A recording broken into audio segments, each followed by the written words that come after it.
Babylon is an original epic set in the early days of Hollywood. It's about ambition, it's about excess, it's about hubris, and it's about a society on the brink of massive change. I basically early on became interested in those early days of Los Angeles and Hollywood when they were still getting built and getting kind of figured out. And but the more I sort of looked at that period of time, the more I became aware of just how crazed and insane the people were and the environment was.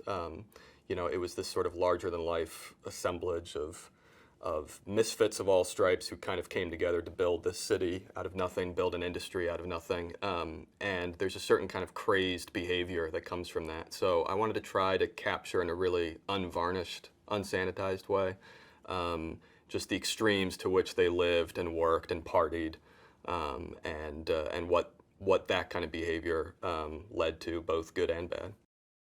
On a bigger level, I think I just liked the idea of looking at a society in change, you know, and you know, in the case of Babylon, it's a society that's undergoing a change that's both incredibly rapid and really incredibly violent. You know, I remember being shocked when I first started reading just how many suicides there were, kind of all grouped around this short period of time.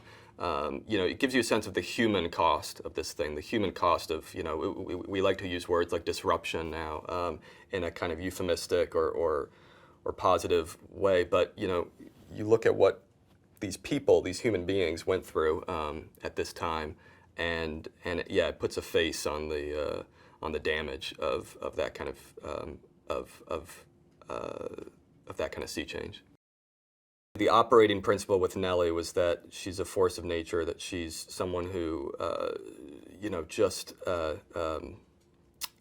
kind of crashes into everything that she encounters, but there's a kind of magic that arises from that. It's part of why she becomes a star so quickly. It's also part of why she in her career encounter problems so quickly. You know, but she's very much, I would say, kind of representative of that real Wild West spirit of the time, where the old rules were out the window. You know, the Victorian age was a memory. World War I had demolished all of that. And here you are in this kind of wide open land of California where, you know, the possibilities seem endless. And you've got this mushrooming town, mushrooming industry where people all over the country and the world are flocking like moths to the flame. There's a sort of collective hysteria and madness that comes from that, and she is absolutely, you know, an embodiment of that. She works hard, she parties hard, she lives hard in every way. What I wanted to do with the movie is try to look at the whole organism as a piece. I mean, there's all these individual characters, but really there's also the sort of macro character of the town, of the industry at this moment in time. And so I wanted to try to, you know, parallel some of these paths. You know, someone who's just rising up with someone who is the sort of current king of the moment. You know, someone who's knocking on the doors outside looking in, sort of, you know, crossed and contrasted with someone who holds the levers of power at that time. And then you sort of see how these tectonic plates shift, because that's really one of the most interesting things I think that you know, that happened at that time. Jack is sort of the uber movie star. You know, he's the highest grossing leading man in the world when we meet him. He's you know, he was very much modeled on that kind of early lineage of you know, male movie stars of that time, whether it was John Gilbert, Douglas Fairbanks, you know, Valentino. You know, there's a this kind of ideal of the romantic leading man, you know, at a time when, again, the whole idea, you have to remember, the whole idea of a movie star was this sort of novel concept. So Jack Conrad, you know, he's one of these guys who has reached the apogee of stardom right at that moment, at that fulcrum, where the kind of love and adulation he inspires is really hard, I think, even for today, for us to fathom. It's near, you know, it's like a near deity. Manny is our eyes and ears. The idea for me was to, you've got a world here that's so larger than life. I wanted to show what it might be like to experience that from an outsider's point of view. So, so the idea of someone who, up till the very beginning of the movie, is kind of peering in from the outside, kind of knocking on the doors, wishing he were in this thing that he's kind of on the margins of, and using him as our as our access point, as our ultimately our guide through the story. Eleanor St. John is a combo, journalist, gossip columnist, fixer, puller of the strings, sort of socialite. She's kind of this sort of reigning dowager empress. At least I think that's how she would describe herself of Hollywood. She's modeled on a variety of people. I mean, most specifically Eleanor Glynn. But also, as you get a little bit later in Hollywood, obviously, people like Luella Parsons and Hedda Hopper, and I think she's someone who I think revels in the power she has to kind of, make or break careers and discover people and whatever the opposite of discover people is, sort of make a point of forgetting people. I think a lot of how the movie was structured to me was also just kind of, it wanted to be structured through the idea of these parties and how the parties of LA, of Hollywood, change, because parties can kind of tell you almost everything you need to know about a society. You see who gets in, who doesn't. You see who rules the roost at the party, who doesn't. Within the party, things, people can move up, people can move down. And of course, it's an excuse to get all your characters together if you're doing a big ensemble piece. Her full name's Lady Fei Zhu. She's a actress, singer, performer, title card writer, a little bit of a sort of a Renaissance character, who just kind of wears a lot of hats, very much like a lot of the people of that time who, might have been mostly defined by one job or another, but really would do a whole variety of different things, either behind the scenes or in front of the camera. Music, of course, has been a big part of silent films in terms of how they were shot, how, you would have mood music on set, you'd go to the theater and music would be playing.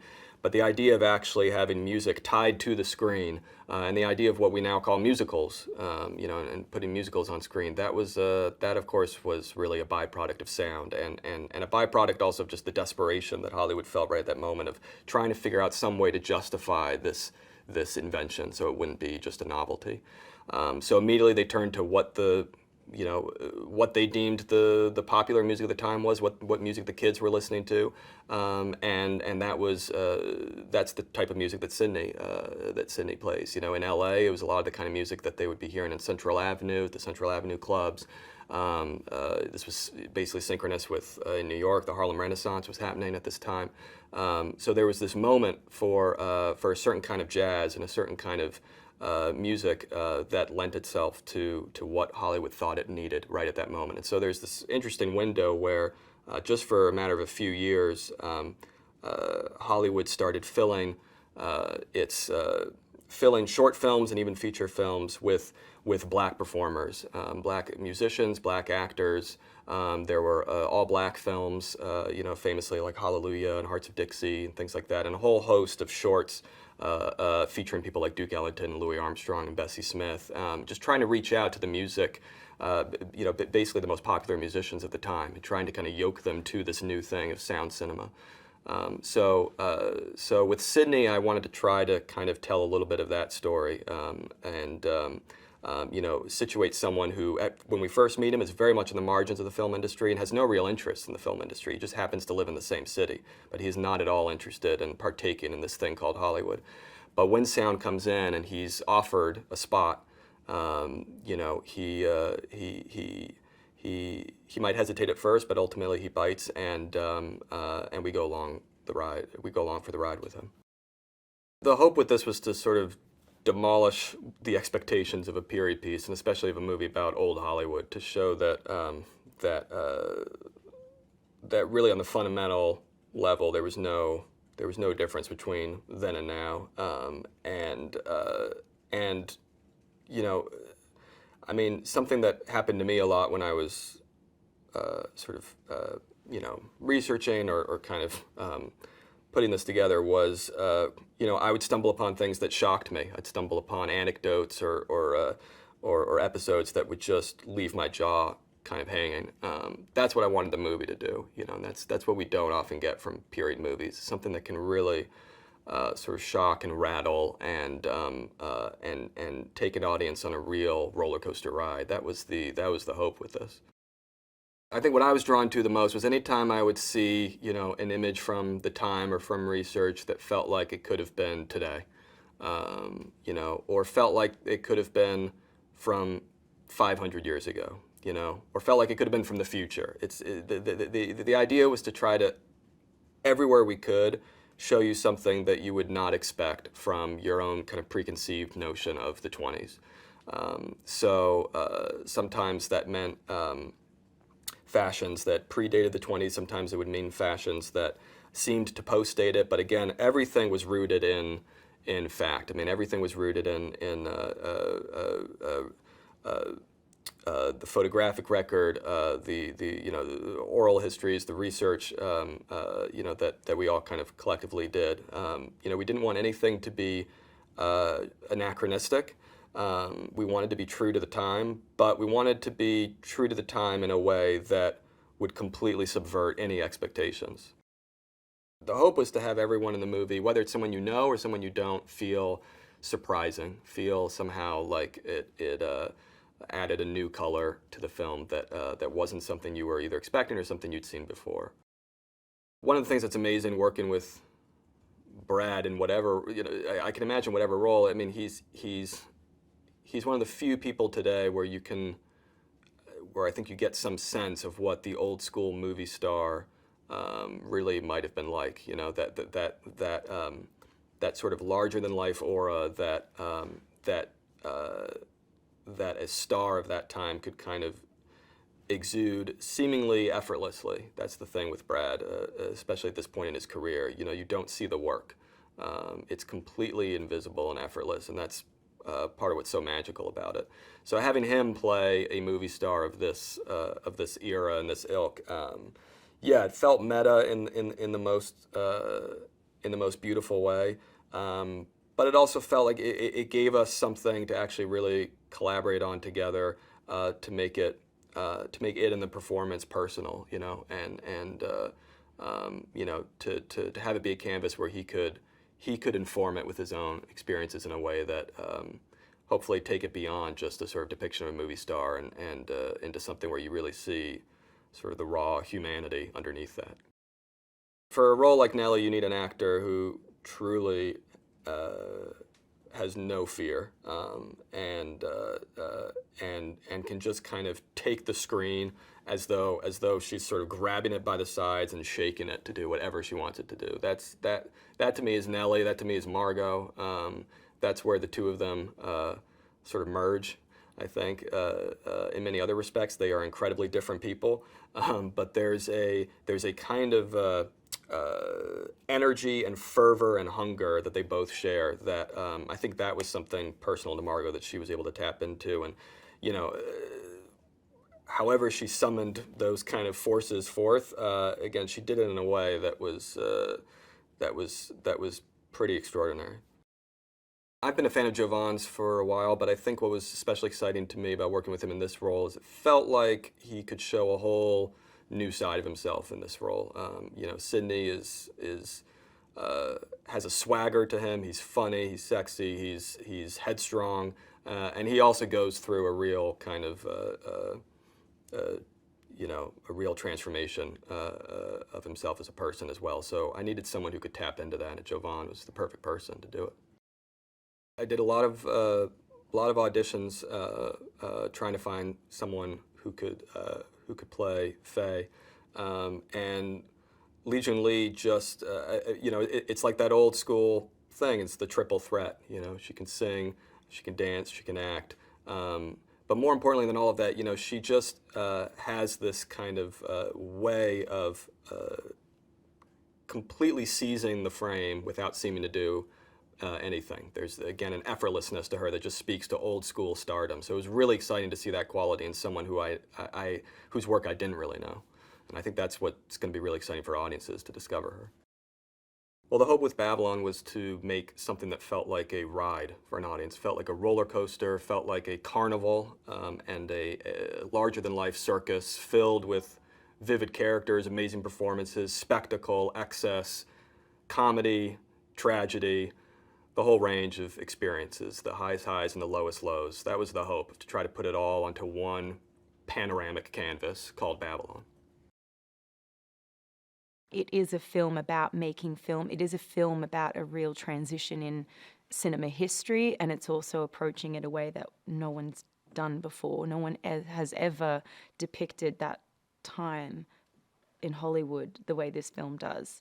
And I think people are going to be really shocked. I mean, I was shocked when I started doing my research, because I think you think of the 20s as being quite, buttoned up and Charleston, and, we've seen that depicted on screen in a very polished way. And actually, it was just such an insane and debaucherous time. It was just wild. She's an aspiring actress. She kind of catapults into the film, and she is trying to get into a Hollywood party, and she's not on the guest list. She's not invited, but she is going to get into that party no matter what, and she's just arrived in Hollywood, and she's going to be a big star. She knows she is. She knows that's what she was destined for, but she comes from nothing, and, she's going to take it. She's not going to let anyone stand in her way. And she meets Manny, Diego's character, who helps her get into the party, and that kind of kicks off their relationship. They keep crossing paths, and well, you'll see. It's madness the way they used to shoot back then, out in the desert in broad daylight, because there's no sound. It was like a cacophony of noises. It's so different, and which of course in the movie you then see how different things are once you enter, the stages and the studios, and you have mics, and everything has to be so quiet. But to begin with, it's all blaring, harsh sunlight and crazy noise, and all the sets next to each other, all filming at the same time, and that's how they used to do it. And pouring asbestos for snow and whatever, and it's just madness. I think there's something just innately pure about Manny, and Nellie senses that the very first time she meets him, and I think it's the way he looks at her, kind of from the night they meet. He kind of looks at her like he loves her and would do anything for her, and I think the selfish part of her recognizes that could be helpful for her, and then I think the hopeful part of her kind of recognizes that no one's ever really looked at her like that, with a pure kind of love, not kind of a destructive kind of need or desire. So I think she knows deep down that Manny will always look after her or do whatever he can. When you're acting, knowing that you're shooting on film, and knowing how rare that is these days to get to be able to do that, it feels so special. And you see this in Babylon. You can literally hear when a roll of film rolls out. There is this, it's just magic, because you just want to give everything on that take, and before you start a take, they'll say how many feet have we got left, and they'll shout out, okay, we've got such and such amount of feet left, of film. Can we get a whole take for that? No, we'll never make it. Okay, take it from that line. Okay, go. Are we rolling? I mean, there's this moment, there's this feeling of we have to get it now, and it's going to be printed on celluloid forever. Brad is exceptional in this film. I mean, I'm a huge fan. He's exceptional in everything. But there's something really special. And maybe it is that thing of seeing an actor play an actor that feels a little bit like you're seeing, I don't know, it's like you're seeing behind the curtain or something. and he's such a movie star in real life, and he's such a movie star in this film. But he's also, I mean, the character is incredible, and he does incredible things with it. But he really, like, says the things, his character says the things that I know Damien feels about the film industry and about, that we all kind of feel, you know, like why it's special and why it matters, and he articulates it. Jean's exceptional in this film, and we all know she's a brilliant comedic actress, and so you get such like pleasure out of all those little quips, those moments, and her accent and all the stuff she's doing. You just like eat it up. It's so good. But then her dramatic moments are just like, I can't think of another scene in a movie I've seen in any recent decades that has hit me in that way. It's so impactful and special, and she delivers it beautifully. Lady Faye has this composure that Nellie is never, ever, ever going to have. And I think it's so perplexing to Nellie that she can be all these things and then hold it so still at the same time. I think stillness is something that Nellie is just never going to achieve. So there is something so intriguing and magnetic about Lady Faye. And Lily is, you know, Lily's done Broadway. I mean, obviously she can sing and dance. She's exceptionally talented on a lot of different levels. But she brings that energy to Lady Faye that just really sets her apart from all the other characters in the film. So many of us are like running around like chickens with their heads chopped off. It's just madness all the time. Even Jack Conrad, as you know, Brad's character, even as like smooth and suave as he is, he's still like a loose cannon. Like he's still, you know, he's still like insane and in these insane relationships all the time, and just like, you know, getting drunk all the time and all this kind of stuff. But Lady Faye is just badass. Was it worth it? Oh my God, yeah. I think it will be the thing I'm most proud of in my entire life and my entire career, but also my entire life. And the biggest challenge, I would say, was just having the stamina to be Nellie. Like, she is so exhausting, and I've played exhausting characters, and I know I can. I have good stamina. Like I've worked with directors who do 20-hour days and make you improv the whole thing, and I've worked with directors who don't give you a script and push you to the brink, and I've worked with all kinds of directors, and I love it, and I know that I can handle it. I'm never like, oh no, I can't. I'm going to be too tired to act today. Like I know I don't have that mode. I can keep going, but Nellie is the hardest character by far that I've ever played. Oh my God, Damien is the greatest. He is one of the greats of our generation. He is an auteur. I'm so lucky I got to work with him. And he is like our Scorsese, our Fellini, our, you know, he is that.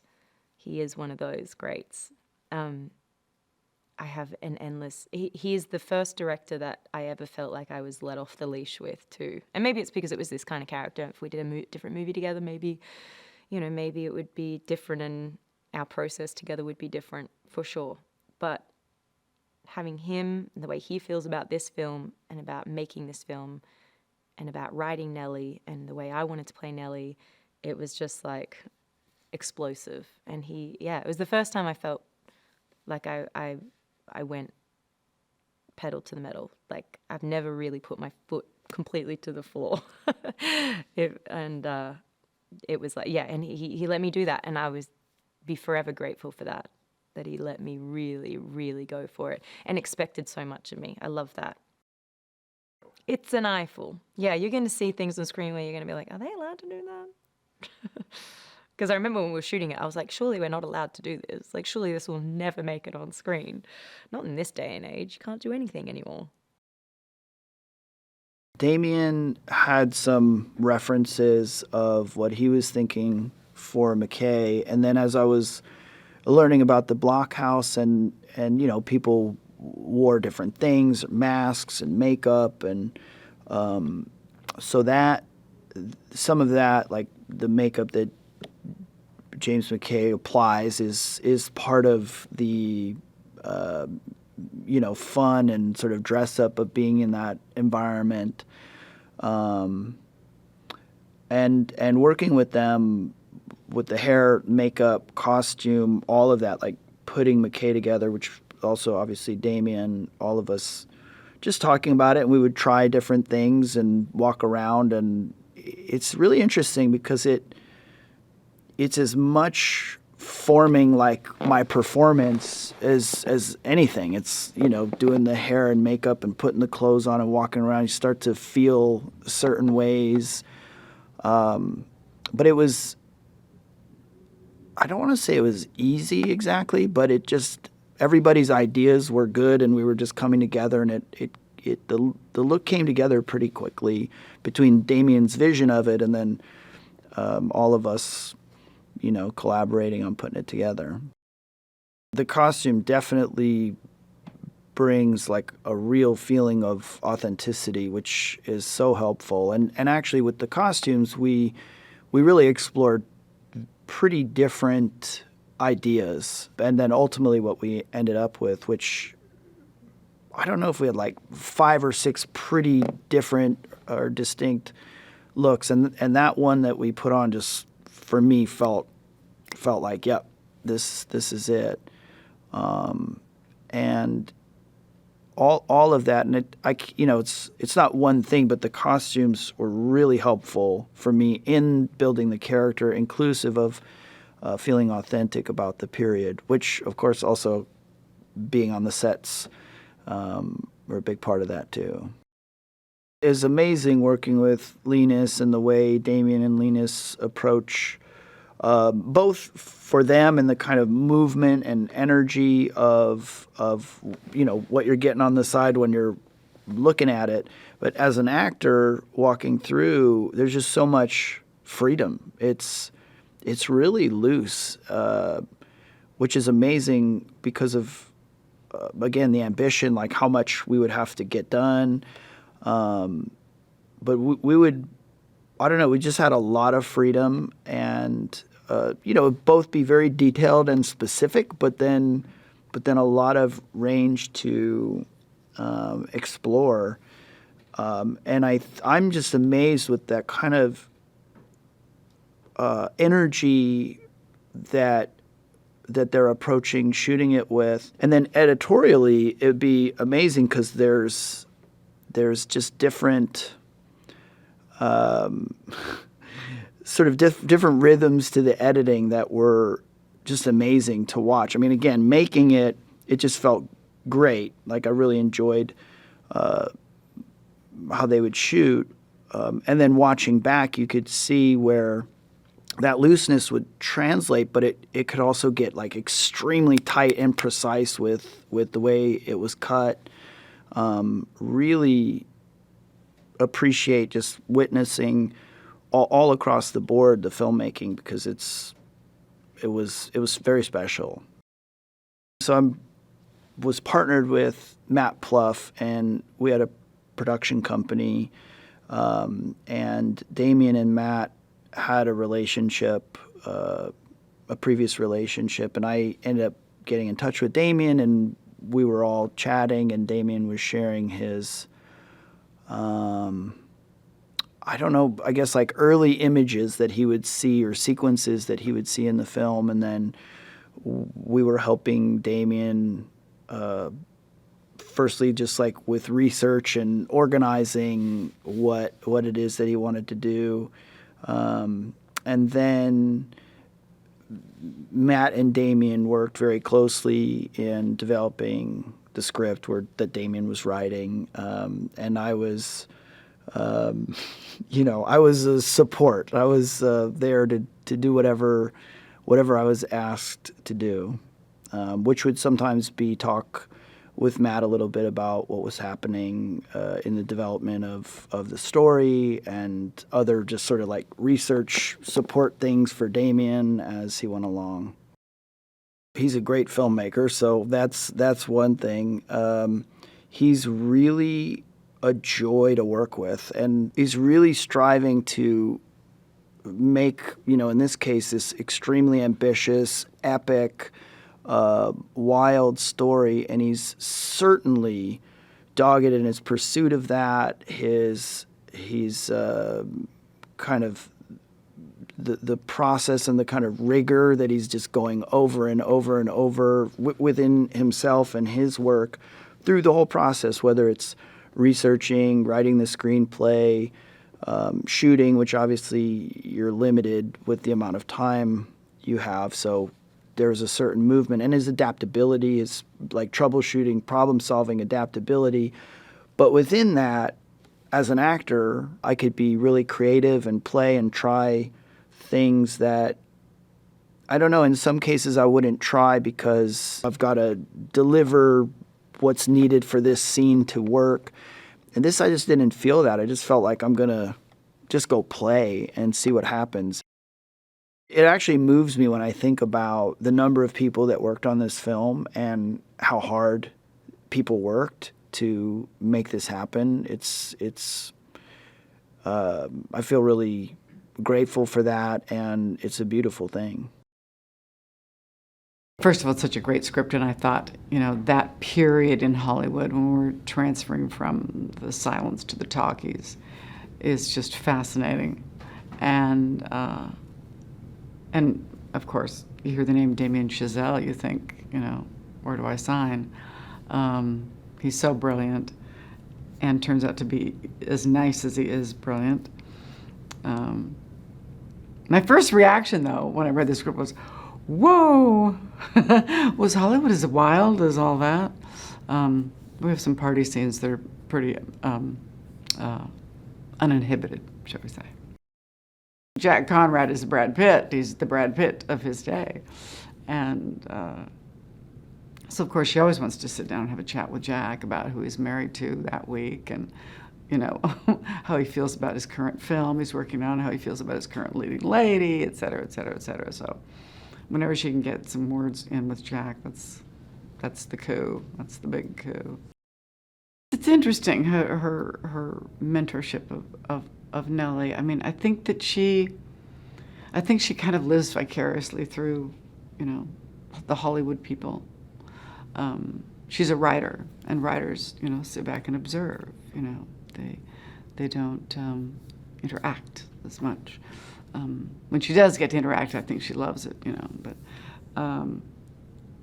I just think that she thinks this girl is so special and needs her. I think she really feels she needs her. And she likes molding people and molding people's careers and manipulating people to a certain extent. So this is the perfect lump of clay to get her hands on and make her even more beautiful, make her more refined, bring out her talent, bring out that unnameable quality that that Eleanor just calls it. She's got it. And Nellie is such a diamond in the rough, really rough. Good costumes always help, always help. It makes you move differently, it makes you feel differently about yourself when you look in the mirror. It makes you, puts you in a different time period in your mind. I mean, or remind you of characters from books or movies that you've seen that, people underestimate how important that is, and she's, one of the best. I mean, she's stellar, and she's had all of my costumes handmade. Some of the pieces are antiques. And she's had a milliner make all my hats. So that's been really fun. Most people probably don't know much about the history of Hollywood at that time. There's little bits and pieces, Rudolph Valentino and Theda Bara and things like that, but and Flappers or whatever. But I mean, I think to really delve into that time and seeing people who started this industry who only because they wanted to make a movie, they wanted to go out in the desert and set up a camera and make a movie. It wasn't about corporate stockholders and things like that. The people who started the industry, the people who own the industry now are very different people, but to show that kind of entrepreneurial spirit and innovation and the craziness under which circumstances of which movies were made, and how sometimes you'd be making a Western right, 100 yards from where they were doing, a Roman battle and something else, 100 yards from that. And, you realize you had no cell phones, you had no, how did you make a movie without walkie-talkies, They had megaphones, that was it, I just think people will be delighted, to see that early rough and tumble way it started, because it's become so slick and so high-tech and so glamorous. And to see that it came out of such humble, wildly imaginative beginnings, and then to see that shocking switch to the talkies where it ended careers literally overnight, changed the entire industry overnight. Bob Levine is a fixer. He works for the studio Kinescope Pictures. His boss is Don Wallach, who runs Kinescope Pictures. And Bob puts out fires. Bob deals with problems, whether they're personal or business, or things that need to be done that aren't easily done by businessmen. Such as a girl ODing and having to be carried out, and the body needing to be gotten to the hospital, whether she lives or survives, in a way that's most convenient for the studio, without without bad publicity, without just things that need to be straightened out. An actor needs to be straightened out, someone needs to be straightened out. Bob Levine figures it out and gets it done. The party that opens, the opening of the film after the elephant part, it's out of control, pleasure being the god for everybody, and it's just a wild bacchanal with not a lot of sensitivity to who gets hurt or who doesn't get hurt. People are just going to do their thing and go crazy and get high and let the good times roll, come what may. It's this feeling that anything is doable and anything is possible, and you're protected and you're in a space where it can all happen. And I think for a lot of people, it was, everything that they weren't allowed to do their whole lives, and all of a sudden they're allowed to do it, and not only allowed to do it, but encouraged to do it. Bob Levine is very different than me. But that's art. I really love the artistic process. I've done things in movies for a long time. I think I did my first one like 40 years ago with Penelope Spheres, Suburbia, and for a long time, I liked that. I love movies. I like the idea of acting, and I would show up and do it. But I did a movie about 7 years ago that resonated with me really powerfully, and I took it upon myself to actually really take the craft of acting seriously and to start studying it and learning it. And I love and relish the opportunity to honor the soul of a character who is nothing like me, and to find that vulnerability or ugliness or weakness or thwarted love that makes someone act in a certain way that is not harmonious with helping with being a loving person at all. So I really enjoy the opportunity to be someone that's nothing like me. There are so many things about this film that help an actor or help me to get there. Like we said, Mary, the outfits, the set design, the locations, and Damien. He is so clear about what he wants from the scene. Like, he knows what he wants, and he also gives complete flexibility to light your fire however you see fit. And he's awesome. I'm really blown away by him. I think he's in a zone that's just awesome. In terms of experience and insight and enthusiasm and energy and just this macro picture and all all the little things. He's really focused in, man. He is dialed in. So all of it, everything is set up for everyone to do their job the best that they can, and that's awesome. The first time we see Manny, he's dealing with a problem. trying to solve a problem, because that's like what Manny does, or what he's trying to do all the time. Manny is a dreamer. Manny is someone that is trying to find his way, to open his way into the movies. He want to work in a film set. He wants to do anything related to movies. He doesn't care if he has to clean, if he has to do anything. And our introduction to Manny is probably the most important night of his life. Nelly, she's a starlet. That's how you say it, no? So, como like a girl that wants to be an actress. And the same as Manny, she just dreamed bigger. She really is not the same as Manny. It's more like she knows she's a star. She's just waiting. She's just waiting for the world to realize. She's looking to go to that kind of parties, to meet a producer, to take a chance, you know? But she's completely confident. That's, I think, is the first thing Manny saw on her. Like, this is a wild, crazy girl, but it's the opposite of me. Manny is saying sorry at the beginning of the movie a lot, because sorry. He's trying to be like polite all the time. And then he met this girl that is the opposite. It's not polite, it's completely rude, she's crazy, and she's doing whatever it takes to get what she wants. And I think that's what Manny sees like incredible, like admirable, you know? And that's what he fall in love so fast. It's not only that she's beautiful, it's her attitude, her magnetic power. Jack Conrad is the biggest superstar, movie star in the world, in the silent era. Jack is like a veteran, you know? He's been there like forever. He's very important to the industry. He's someone. And also, he's like the coolest guy ever, right? He's super chill. He's in his element. And he's about to also live a big transition, right? So Manny is very lucky to meet him, and I think Jack sees in Manny right away someone that wants to work, someone handful, you know, useful. I think Manny sees something like a father figure, right? Like a paternal something.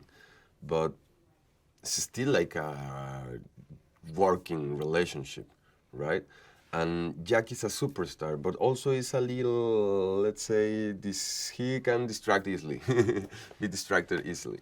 So Manny became some kind of his assistant in a way, like his right hand. And as I told you, Manny is going to do anything to keep like being close to the movies. So Jack is the guy that finally made Manny's dream came true. That is going to a Hollywood set and be part of the movie making process. First, it was the first time I had something customized for me. Like, you know, they took like my sizes, everything. She made like all my shoes, for example, at the movie are made for me, but also they are like period shoes with the leather. So she was so careful that it's the leather they used to use, it's the heaviest they used to be, like everything. Even all my clothes, when Manny is like a successful producer, all the fabric is period too. So that's also, I felt like incredible, like so many details, you know? And helped a lot because, for example, we were talking about Manny at the beginning. Probably the shoes Manny is wearing aren't the only shoes he has, right? So he cleaned it every night to look sharp, but they are super old. But for example, the tuxedo is not his. So it's a little big or a little maybe like small for him. So he's not really comfortable, right? So that was super important to play all the first part of the movie because Manny is actually all the time trying to, you know, how do you say acicalar, like to arrange himself. With this movie, I actually became an actor, finally. This was like my college, you know, in a way. My life is changing every day. I still have to wake up and talk to the mirror for a while and meditate a little and realizing it's happening, it's true, and learning also to feel proud about it, right? And one day at a time, I guess, like Manny. But I'm grateful that Manny showed me what I don't have to do. The choices I don't have to make. I never seen someone so dedicated, so obsessed, but in a good way, with his craft. Someone that prepares everything that much, but at the same time, that trust to his team a lot, you know? With that capacity of bring the talent of a lot of people into one idea, right? And at the same time be super caring about it. Someone that creates something very solid, but at the same time is super flexible to being curious and play, and someone that more than once asked me like, you want to try your version? How do you feel about this take? I have what I want. You want to try something else? And that for me is like a true artist too, because it just brought the best of all of us every day. I never seen also like someone that just don't sleep, or I don't know, he's working all the time, you know? Like I remember him editing in the car. I remember him changing lines in the way back home. It's like I always saw him work. And that's a truly inspiration. And there's no way that if you see someone that is putting all his time, all his heart, all his like talent into it, don't try to follow the same track and be, you know, at the same level. Try to be better every day. So it was incredible. It really was the beginning of Hollywood in every way, you know, the parties, the decadence, the fame, just the craziness and the ups and downs, and it reflected throughout the rest of Hollywood history. You can see it now and back then, and it's beautiful to sort of see that beginning of it, you know, and be part of creating making a film about it. It's pretty awesome. The Wallet Party is the most decadent thing I've ever seen ever on film or anywhere else. It was insane. I mean, people falling from the rafters, you know, sex and drugs and every kind of drug and sex and craziness that you can imagine, elephants and just total nuttiness. It was really amazing to see it happen, and the choreography, everything about it is just like phenomenal and hard to believe. Actually, being there was like, you felt like you were actually witnessing a moment in history. Not then, but now. Like it was that intense of an impression. It's typecasting. It's true. There's a lot of that. It's very meta. The whole movie is super meta, but and it's typecasting in a certain way. But you know, Brad elevates it, so it's all sort of elevated. It's bigger than life, and it's like the essence. It's like the sort of the pinnacle of the idea of a movie star, and he really inhabits that in such a beautiful way. And I think can't imagine anyone else being able to actually inhabit it the way that he does, it's pretty amazing to get to watch it. Anyone wants to live in the status quo, and they're doing great as it is, so he doesn't want anything to change. Jack, on the other hand, wants to embrace it. I mean, he loves the idea. He wants to bring the art, you know, to the next level. But George is just a money man. He just wants to get the movies made, and he wants to stay in his lofty position. So it definitely changes everything. Manny is just he's like a runner. He's like an assistant, and Jack sort of takes him under his wing. He really likes him, and he introduces him to George, and George gives him a couple of assignments, basically, and Manny passes him with flying colors. You know, he kills it for him. So, you know, George is all for it, and Manny's a real sweet guy. He's there for whatever they need, and Jack loves him. So if Jack loves him, George loves him. George is an interesting fellow. I mean, his manic depressive nature makes him one minute he's really happy, one minute he's really sad, and the way that it works best is when he's kind of I play him pretty big, you know, which is really unlike me. I'm a subtle actor. I'm like in dramas, and I tend to be sort of very serious when I'm working. But in this movie, I get to really play and try things that I would never try. And Damien encourages it so much, and he's such a playful director, and he's so creative.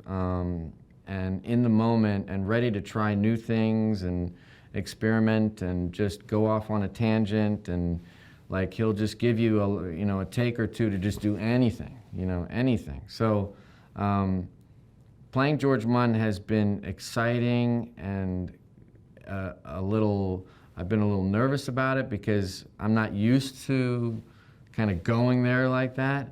But it's been a really fulfilling and beautiful experience. With every actor, whatever the meta aspect is, they really transcend that within the character itself, and Brad is the example of that. I mean, he's got a certain presence and charm on set, and the nuance of the different levels that he goes through the arc of his character. I mean, it's really beautiful, and he's, I mean, what can you say? It's Brad Pitt, and he's killing it. Diego is soulful and artistic, and he's a lovely, lovely person, and he's connected. Like, he connects to each scene in such a fundamental, beautiful way. I think he really holds it down. And he's the heart of the film, and he's doing such a beautiful job. It's really a joyous thing to get to watch because, it's his first big movie like this, and he's really taking it in stride, and he's worked very, very hard, and he's a real professional, and he's incredibly talented, and I think he's bringing a whole lot to that character. Damien is saying a whole lot. I don't know if he has a particular idea in mind in terms of what he's trying to say. I think he's giving us a portrait. He's reminding us, he's reminding us of where we come from, in particular movie makers and actors and everyone in his industry. He's reminding us of what we come from, and showing us how quickly things change. This movie is poetic, it's happy, it's sad, it's funny, it's poignant, it's dark, it's all these different things that life is, all these little aspects, and I think that's what is really extraordinary about Damien in particular as a director, because he embraces all of that stuff, and in an incredibly beautiful, creative way that's super rare. You don't get to see that. I have barely ever seen it in my 38-year career, whatever it is. I've barely ever seen it. I just had no idea that Hollywood was actually like this, that the 20s were actually like this. And it took Damien showing me the source material, the photographs of the actual events that inspired his writing, to believe that it actually was that insane, that debaucherous, and that free. None of the characters in the movie are real people. Maybe Irving Thalberg is the closest we had to that. But they are all, and all the stories and all the people are all inspired by real events. And our goal was to kind of capture the spirit,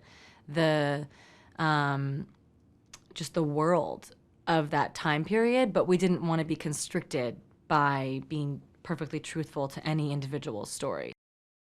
It's somewhat similar going into it and what ended up being the biggest challenges, which is just the size of what we were trying to make. I mean, it's a long script, it's a massive, every department was like, I've never had this many locations. I've never had this big of a cast. It was just, everybody was having the biggest meal they've ever had. And so that, wrapping your arms around the size of it, and staying focused and being able to actually execute well across everything to Damien's standards, which he was unwavering about, was the biggest challenge. It was pushing people to the limit in every department, so that was hard. I have been a huge Diego fan and believer, and I think Diego has a lot of the real character Manny in him. He has that purity and that hopefulness, and that he's a real artist. He's very, very dedicated and takes his work very, very seriously. The more you get to know him, the more you realize how intense he is about the work, and you know, he's the real deal. Diego's the real deal. It wasn't like every other director was a woman. It just wasn't such a big deal the way it is. It wasn't like in the female director, you know? It just was, because at that time period, it was like whoever could pick up a camera was a camera. You know, it wasn't so focused on the identity of who was doing what. It just, if you had the skill, you could do it. But the people I used in my research, I wouldn't say they had their careers handed to them. Like, everybody at that time period had to hustle and work and prove, you know, the way that Ruth Asner, for example, got her first movie. She basically had to blackmail the studio into giving her the chance to direct. You know, it wasn't like anybody, women or men, just got things handed to them. So only the scrappiest and the hungriest made it. Damien, as you know, and I are very passionate about the theatrical experience. And so our only goal at the moment is to make movies that people will see in the theater. Babylon in particular, just the scope and the scale and the, I mean, it's an original epic. It's something that I hope people will remember the first time that they saw it. And I think that having that experience and that memory be in a big movie theater with a big audience that you're experiencing it with is the only way to do it. My greatest satisfaction is Diego Calva's performance. It's that we found Manny. It's so gratifying and exciting to take an actor that people don't know and have him play such an incredible role and deliver in such an incredible way. I think I take a lot of pride in all of the performances that we captured, and everybody's work, I guess, beyond just the actors, but the crew and everybody, just how it all turned out. I think Damien makes everyone look good.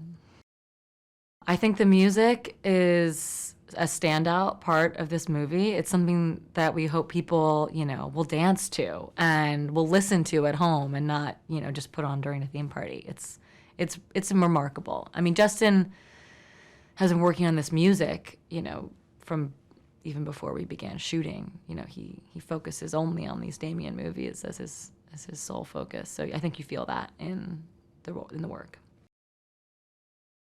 I'm still pinching myself that I get to be a part of this. I mean, to get to work with a filmmaker like Damien is a once-in-a-lifetime opportunity, I think. And not only Damien, but then the people he surrounds himself with.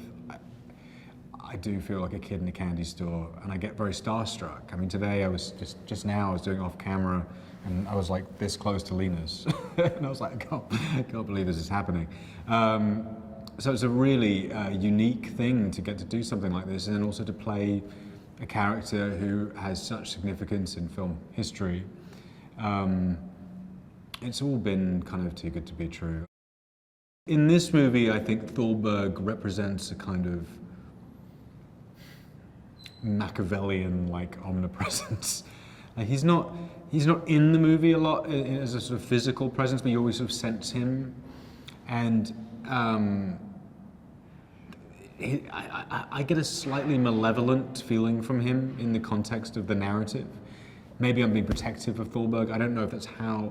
I don't see him like that in real life. I have a very glamorized, I think, picture of him, and I see him as sort of this just incredible sort of prodigy, and his influence on movies was so impactful and special and sort of unmatched to this day. So I hold him in the highest regard. At the same time, obviously, this is a work of fiction, and I did feel that the script was asking for him to have something somewhat villainous about him. The way that Damien works is he's the most observant director I've ever worked with. He sees every little thing that you do, and that gives me a tremendous amount of security as an actor, because I know that he's not missing anything. And it makes me feel like everything's being curated. And honestly, I think what that does is takes a bit of the responsibility of myself. I know that I'm in a director's movie and he has a true vision for what he wants. It's a true piece of escapism and like one of those wonderful movies that takes you out of your real world and your real problems and allows you to like go on a journey. That's all I'm ever looking for when I put something on. I want to be taken away from my reality and into somebody else's. And I think this movie does this so beautifully. And it's a lot of fun. It's a lot of fun. And it'll make your grandparents uncomfortable, which is always the best kind of movie. Damien always talked about telling his story and making this movie and having it be about excess and having it be about decadence. And when he spoke to me about the editing, he really wanted the editing to support that. And that meant that the editing would be overt and it would be stylized.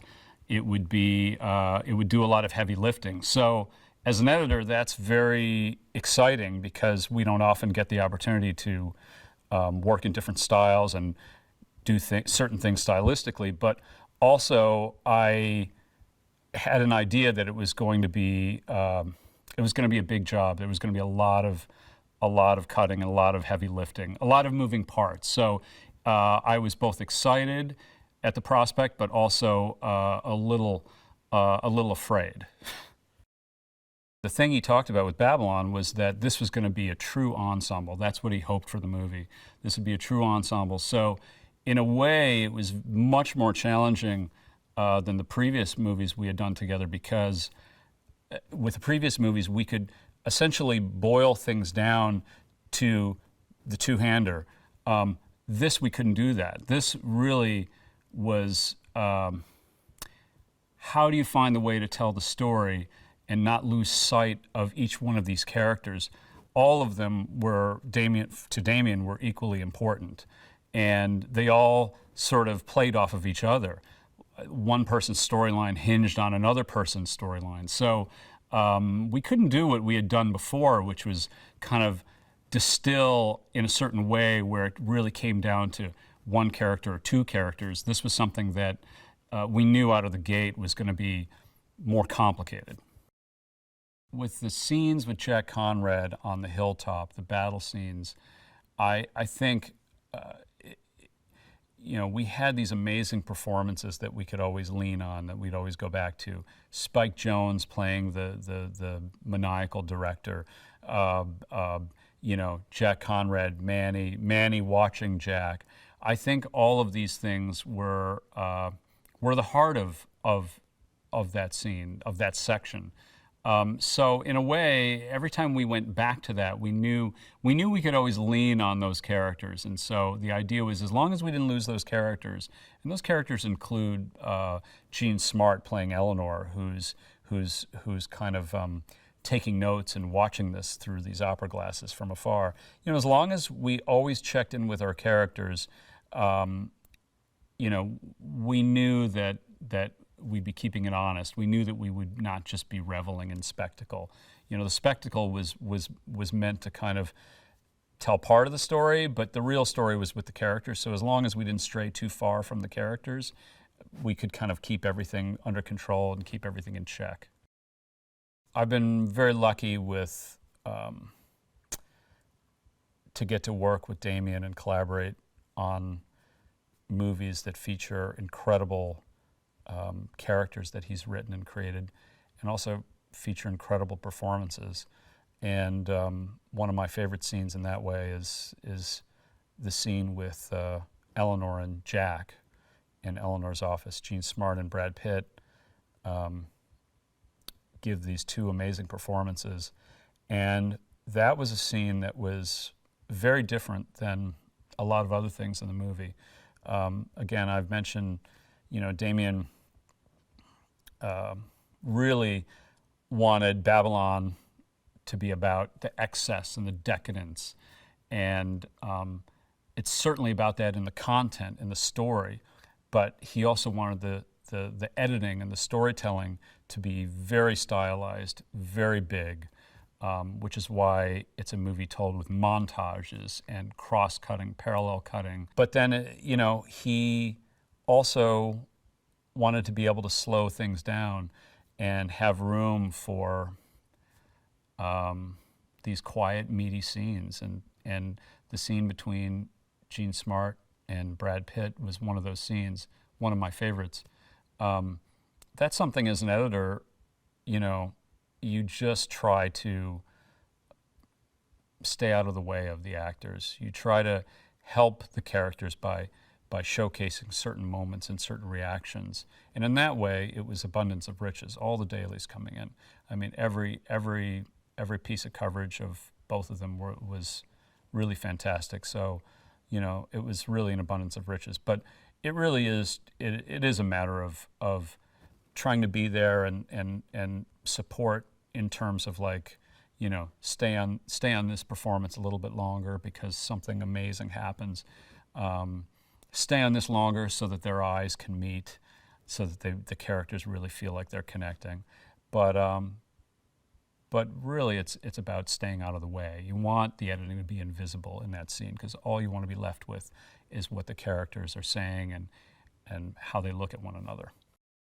Diego Calva was incredible to watch as the dailies came in because he immediately had this presence. I mean, he could kind of own the screen. You could just, you know, there were moments where I would just want to stay on him and not cut. I just want to stay on this look he was giving. And there was something in his eyes. I think great actors have it. They can own the screen. And I was really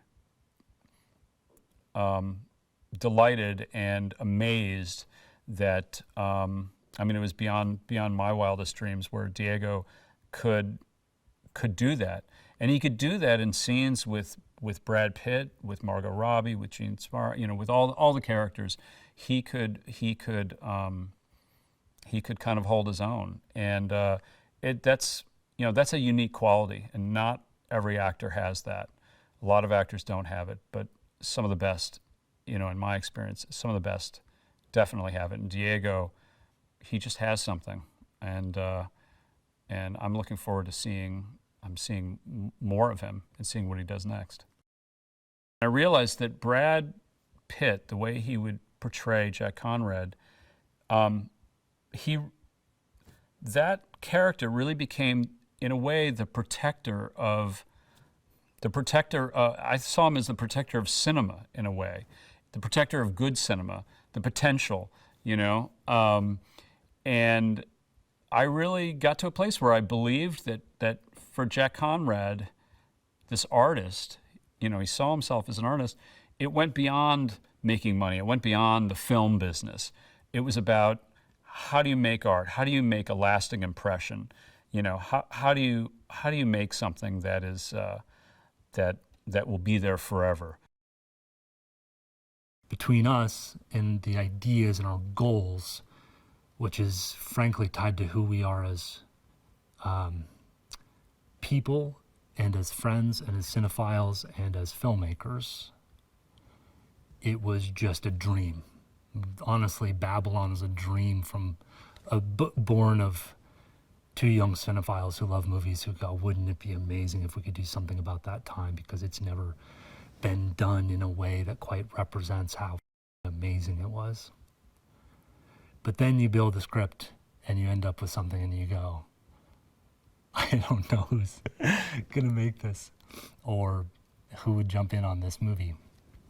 And ironically, it was that thing, the impossibility of it, that I think was attractive to people. Actors going like, I have no idea how you're gonna pull this off, but I just wanna be a part of it. That's really cool, and that happens very rarely. Justin and Damien went to the ends of the earth to find also examples of different musical styles that were popular at the time, a lot of different cultural influences. Again, that speaks to Los Angeles culture in the 20s, the cultural influences from all angles that you wouldn't necessarily think. Was it that populated with, sort of an immigrant community that had an influence on the music in that way? They dug up all of that stuff in order to present something that was an alternative to your standard 20s jazz, Bob and Charleston stuff. My own personal experience of watching Margot work every day was feeling like I was watching history, honestly, that I was in the presence of today's premier movie star, man or woman, doing things at a level that is generational. And you never have those moments you rarely have those moments on a movie set. Watching Margot play Nellie every day, I just felt like I was watching something special that I would talk about for the rest of my life, honestly, for the rest of my life. And set a bar for every other actor that I have the fortune to work with. It felt very big in scope, but it felt like a lot of fun too, like a really interesting project to take on. So I just remember thinking that it's very big and it had a lot of working parts, but being really excited by the challenge of it. So and it wasn't until later where I heard actual numbers that put, an affirmation stamp on that initial reaction that it was going to be the largest film I've ever pretty much taken on. There was probably close to 1,000 speaking part costumes, just the speaking parts, and then 7,000 background. So that's a lot of costumes for one film. And very different types of characters for the speaking parts and the principals, and very different sort of episodes of genres that we did for different scenes. Like there was never like, oh, this is another scene where there's a lot of pedestrians, so to speak. They were like capsules of this is this look, this is this look, this is this look, this is this look, and there were not a lot of repeats or ability to share one look to another look, and that was part of the great part. That was part of the great part of it, and it was also part of the challenge. It was a lot of research about the underbelly of Los Angeles and the underbelly, and we was primarily stuck with Los Angeles, but I found like there were research material that came from all over the world to just give us inspiration for certain things, and a lot of silent films, looking at silent movies and watching them over and over again to like look at the craftsmanship of what and how they made those costumes. And so it was infinite, the amount of research we did. And I could still be researching the movie now, and we're almost finished shooting. Like I could research this movie for the rest of my life, and I would still find things that are really interesting that we could have used as inspiration. But yet at a certain point you had to stop. She has a persona that she performs in, and then she's like what she wears to Don Wallach's. And that's, to me, is strong, and it's kind of who she is, and it's kind of ballsy. Then there's the performance wear that she wears when she's asked to do parts that she probably not necessarily wanted to take at Kinescope. And it's a lot more revealing and a lot more vulnerable. And I don't think that would be necessarily her choice of what she wears. And then what she chooses to wear in her real life is strong and it's sexy, but it's not necessarily revealing. It's classic and just sort of has a lot of style. And so I think, to me, that's the real woman, and that she was just like, she was living in the world that she lived in. And that's where they wanted that Asian American actress to be. They wanted her to be in these sort of subservient kind of costumes that would put her in a place that was not equal to other whites and other Americans and other women. And so it's subservient in some level. And so, but in her real life, she she doesn't take any punches in her real life, and was the dichotomy in her closet for me. Like that's how I, like when she chooses what she wears, it's poised and elegant, and it's who she is. It's not who someone else is telling her to be.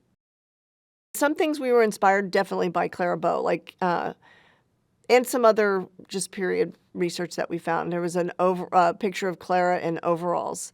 She did have something on underneath, but we also found another photo of a woman without anything on underneath the overalls, and that was something I was like, we need to try this on Nellie. So we found like a vintage pair and recreated, fit perfectly the way that it needed to fit and cover what it needed to cover. But and that we ended up using at the pool party. We figured out Nellie together. I really believe that. And she was open to all avenues. But I feel like we discovered Nellie. I know that she did a lot of work on her own, but I know that we did a lot of discovery of the character of Nellie in the fitting room.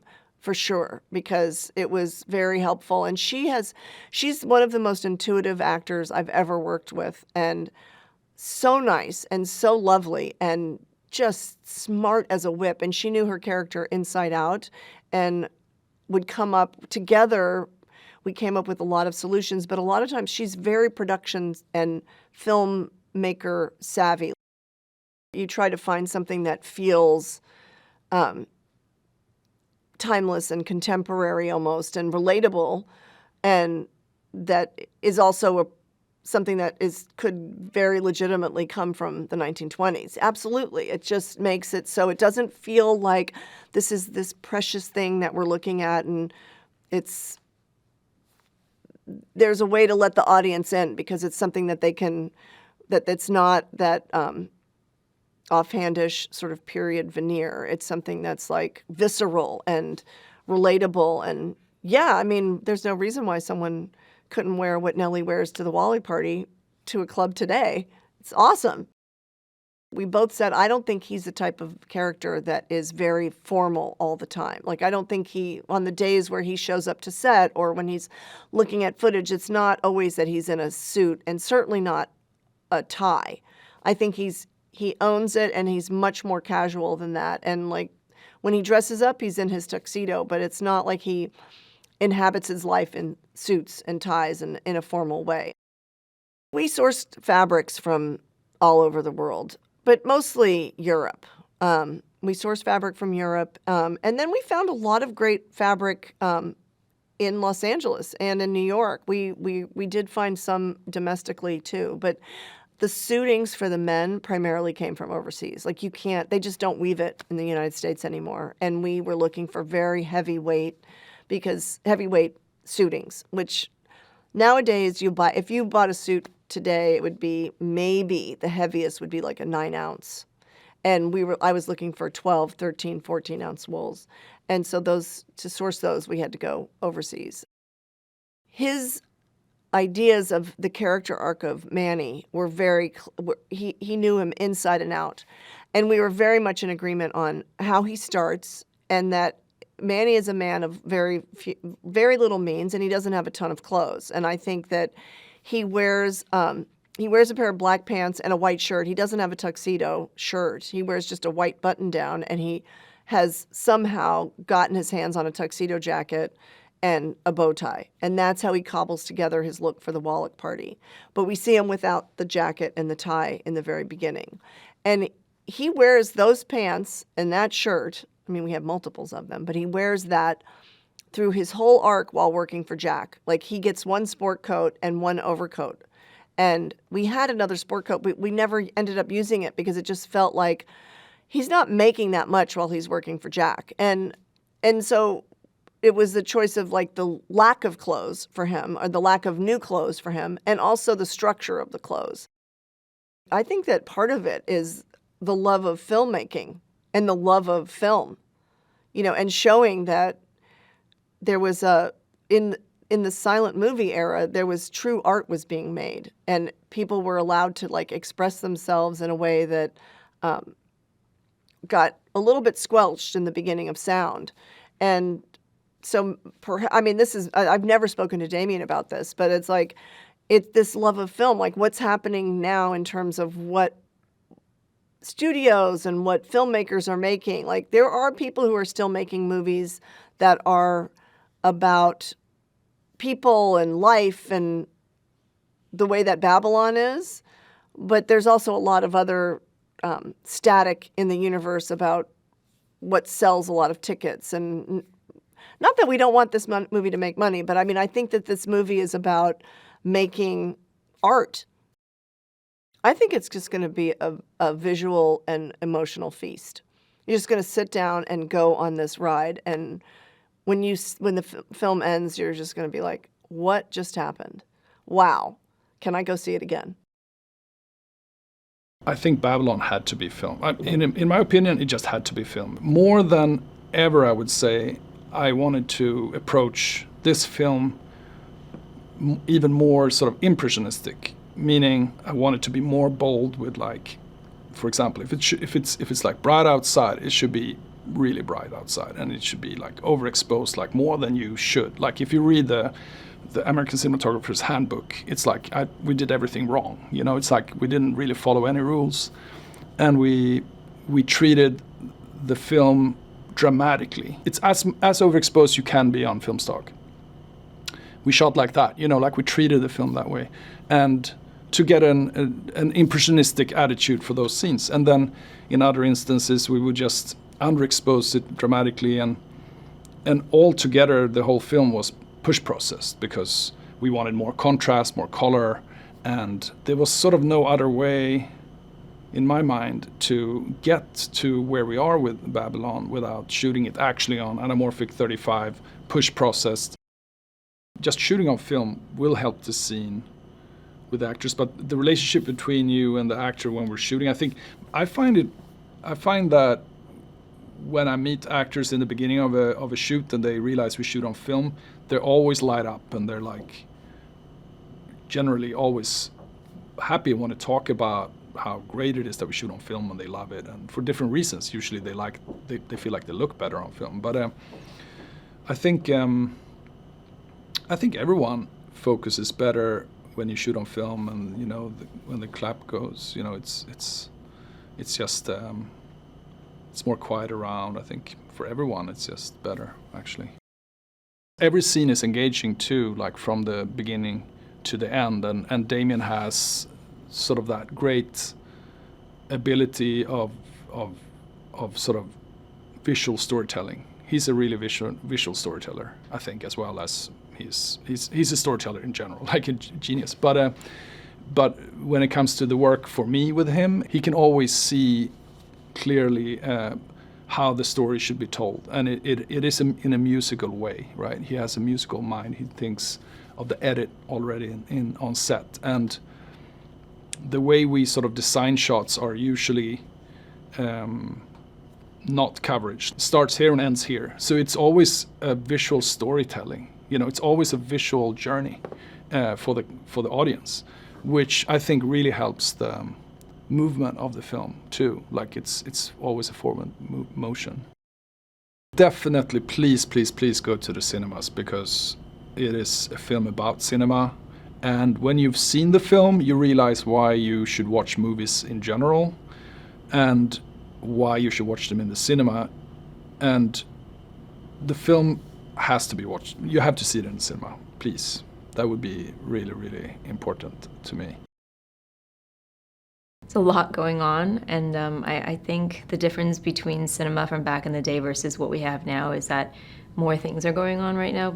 You know, with silent films, with black and white films, I feel like it's a much slower pace, and it's very hard, I think, for me at least, to watch older films because of the speed. But this script was just, there was so much detail to it that I had to stop, go back, and make sure that I got all of it.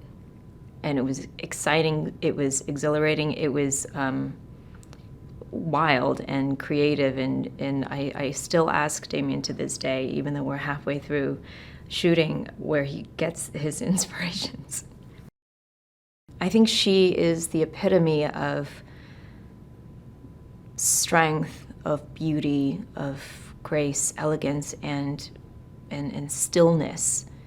And despite all the pain that she had endured being an American-born Chinese and all the rejection that she's faced, I think it's also created who she is. And I always try to remember that I have to balance these two, especially playing this version of who Damien wants to portray. Nellie is just a spitfire of just ball of energy, of raw energy, and I think she is everything that Lady Faye is not, and I think that's why she was very attracted to her, because you see this raw talent, uninhibited, unfiltered, and I think it's a breath of fresh air for her. My challenge in bringing her to life is I want to play her as authentically to who she's based on as possible. I think the nuance of her history is so delicate because it's so easy to misunderstand some of her numbers as racist or stereotypical, because without context, it can be misunderstood as just that. But I have to make sure that I convey the pain that she goes through and the sacrifices that she has to make in order to be accepted as who she is, and hence the reason why she plays into the fetishization of who she is at that time. So much of it, the attention to detail, the tiny, every single thing, the earrings, the colors, the story behind the fabric, what she wears when, what feelings she's going through, what she has gone through. It's amazing. Every single thing that my character wears in this film, I personally think, and I think a lot of people will agree with me, that she has some of the best wardrobe in this film. Everything has been so beautiful, from the theaters around here, downtown LA, to especially last week when we filmed in my parents' laundromat. I wasn't even born then, and nor did I ever spend any time in a Chinatown in America during that time, but it could not have felt more authentic, and it brought me right into it. It was so emotional just being on a set like that with my parents. It took not a lot of effort to get there because it was so real. And then my character's bungalow was so beautifully designed. I was emotional at being there. It was amazing. I think Diego is the most perfect actor. He is Manny. I know that it took Damien a really long time to find him, but he has found his Manny. Damien is incredibly imaginative, and he's so visually clear on exactly what he wants and how he wants it to look, and he knows exactly how to communicate that with everyone, including how to speak with us actors when it comes to directions. I love that he pays so much attention to detail, and I love that we have the comfort of knowing that we will never move forward in a scene, in a take, unless he's happy. He's also, on top of that genius that he is, he's also kind and humble and goofy and just so incredibly funny and collaborative. He's just incredible to work with. Such an honor. Jovan's character, Sydney, and Lady Faye have similar struggles. I think that's the core reason of why they are really good friends. They both deal with discrimination, have dealt with it their entire lives and their careers, and that really brings they share the same cynical sense of humor. One of the concepts we talked about early on was, what if we used the instrumentation of a 1920s jazz band, maybe a little more modern, maybe cheating it a decade or two modern, just in terms of the size of the band, couple more trumpets, couple more trombones, but basically the lineup of an early 20th century jazz band, but the music, the composition, the kind of riffs, the kind of chord changes, the kind of rhythms, the kind of dance beats, all of that would be much more futuristic, much more modern than the 20s. I think that was sort of the concept. That was one of the early things we talked about. That was a way to thread the needle, to keep us, enough, be enough, to be believable enough in the 1920s, but still without being 20s music at all.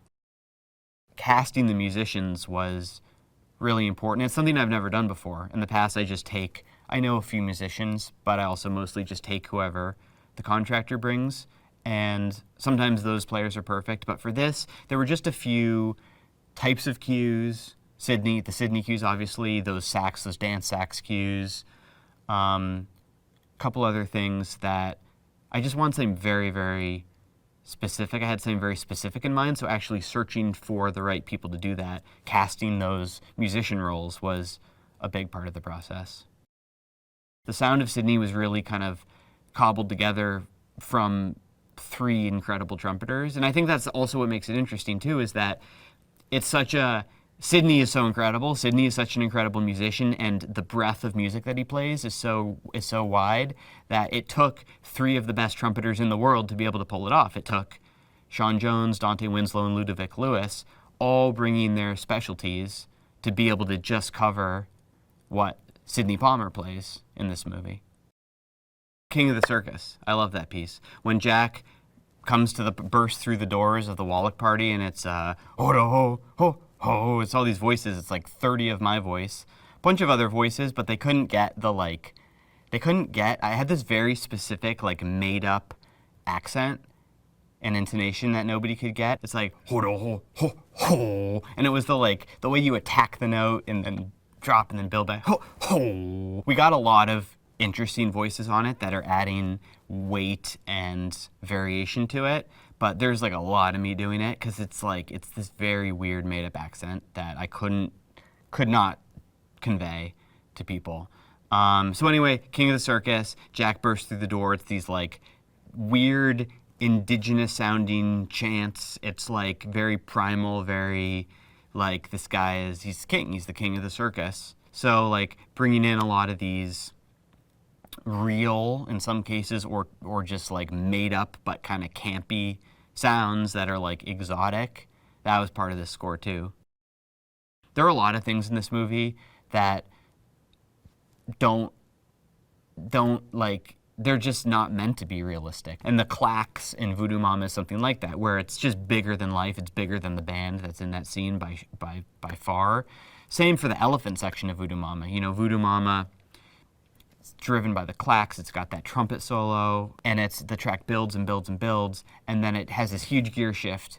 And if you've seen the movie, you know why, because this elephant bursts into the room. So we call it the elephant section, or the circus section of Voodoo Mama. And that circus section is, as far as the movie goes, nothing to do with the band. I mean, the jazz band is still in there, but you got an orchestra, you got violins and woodwinds doing these circusy runs, and you've got these p.g.a crash cymbal things that are very circusy, and you got slide whistles and kazoos and party horns and all these sounds. So it's just really a bigger than life ending. And it's one of the things we do many times, where something may start as a band and then build into something else that is score and that is so much bigger than what could possibly be in that scene. This is the most complicated score I've put together by far. The amount of tunes we needed across the whole score, for the performances, for the score cues, for everything in between. The layers, the amount of sessions we've done over the past year and a half at studios all over, the amount of players, the amount of options, the amount of, like I said, going and getting 5 different trumpeters to play this solo, all the world percussion sessions, all the sort of eclectic and eccentric percussion sounds and party sounds and circus sounds, and putting it all together, combing through it, finding. It's been a really exploratory process, and so you end up with huge hard drives, huge sessions, so many options. We've been mixing the score for 5 months. I think 1920s music it wasn't right for this movie. We wanted music that was more aggressive, that was more in your face, that was dancey and coked up and eccentric, and so I was listening to things like millennial dance anthems. I love those for this movie and for fun. Both good for both uses. I hope they remember the melodies. I hope they remember the tunes. I always love that. That's like the best. Like when somebody hums one of our tunes after seeing the movie or after listening to the soundtrack, if something sticks with them, if the Call Me Manny tune sticks with them, or if the Voodoo Mama thing, you know, do do do do do do do do, if that sticks with them, if any of that sticks with them, that's the highest compliment. That's what we go for is to create music that is going to stay with people, that they could hear 1 year, 5 years, 10 years, hopefully longer, after seeing the movie, and they know what movie it came from. They know that's Babylon, that's the sound of Babylon. I remember watching the movie. That music takes me back to the movie. That's the sound of Babylon. Sidney is, I think, at his base level, he's an outsider in comparison to most of the characters in this film. And he's a talented artist, a musician, and he's somebody that's always, I believe, always had to have a bit of a chip on his shoulder just to protect himself and protect his personality and the things that he does care about. And in the moments in the film that we are able to see a kind of inside view of who Sidney is, I think it goes by so quickly just because based off of the conversations Damien and I had about him, we don't want to ever give off too much about Sidney. I think it's fun when an audience gets to kind of try to figure out who this person is. And I think most of the time that we do see Sidney in the film, it's this image that he's portraying to protect himself. But he ends up earning an opportunity in a weird way to get much more exposure and to become one of the first stars that are a person of color. And he's kind of trying to figure things out as he goes along because there is no one else that he can kind of look at to research and study as far as how to behave and how to carry himself in Hollywood. He's one of the first in this context of the story. So getting to play that, I guess, does give you a bit of creative license and freedom because in this world, in this universe, he's the earliest, the first. He's before Louis Armstrong. He's before Miles Davis. He's kind of the inception of the musical movie star. That's the thing that's been consistent in his life. Perhaps maybe not love or friendship or companionship, loyalty, whatever, but I know that in his heart, and again, these are among the conversations that me and Damien tried to have about Sidney, is that at the end of the day, he always has his music, he always has his horn. So as much as you get to see Sidney, whenever he's holding the trumpet, I wanted it to feel like that was like a piece of him. And that's something that he wasn't easily ready to, disregard or not pay attention to. I think the biggest obstacle for me was to remain focused because there were specific shots where Damien really wanted to zoom in on my playing. And if I just let my eyes wander or if I just took my focus off for a moment, you could run the risk of, one, being out of line of the mark that they really absolutely need you to be perfect on so that the camera's there, or the camera could hit you, which I did not want. I don't think anybody wanted that. So I was trying my best just to center myself and focus.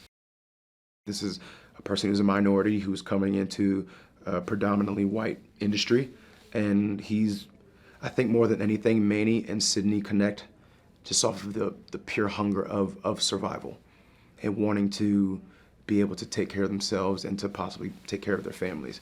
I think Sidney respects that. I don't think Manny is the type of person, at least when they first meet, that's going to try to pull a veil over your eyes. I think he's a straight shooter. He's hungry and he's intuitive and he's clever, but I think that there's definitely a connection of respect for Sidney towards Manny and vice versa, I think.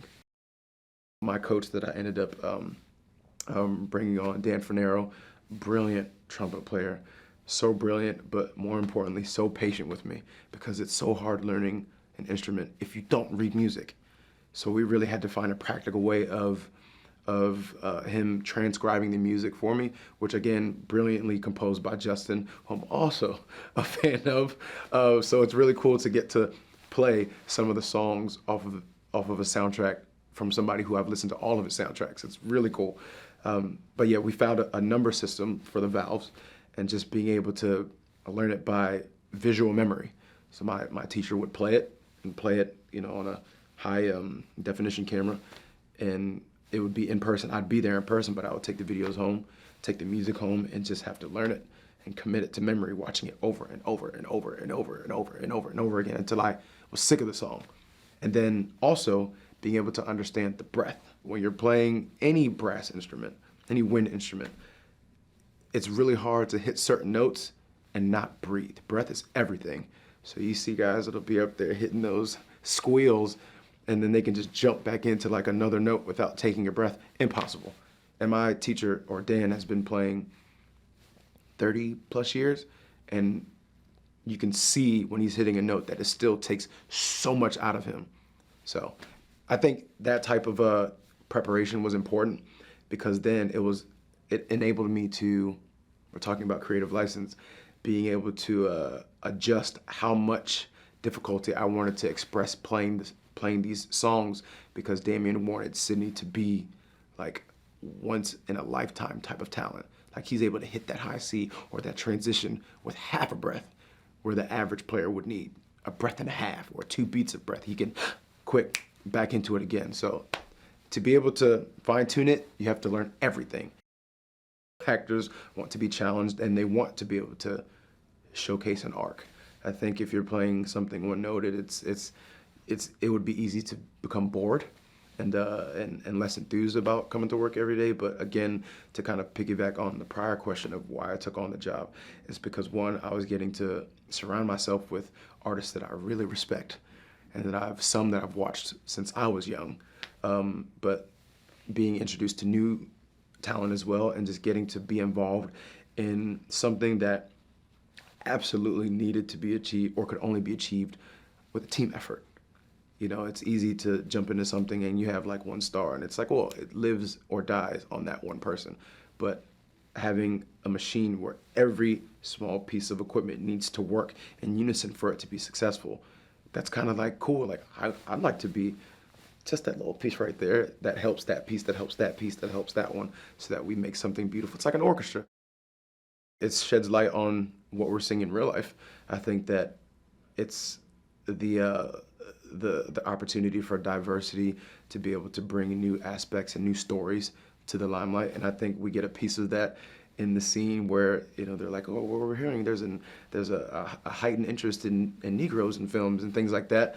I think that can literally be mirrored to the transition of making a conscious effort to tell different stories by different people from different walks of life. And it's just a showcase of what not to do, of not to just do it for the sake of, again, virtue signaling and for the novelty of it, and then tossing it aside and going back to what always works. I think it's always going to be of everyone's best interest to keep things interesting, tell stories that we haven't heard before.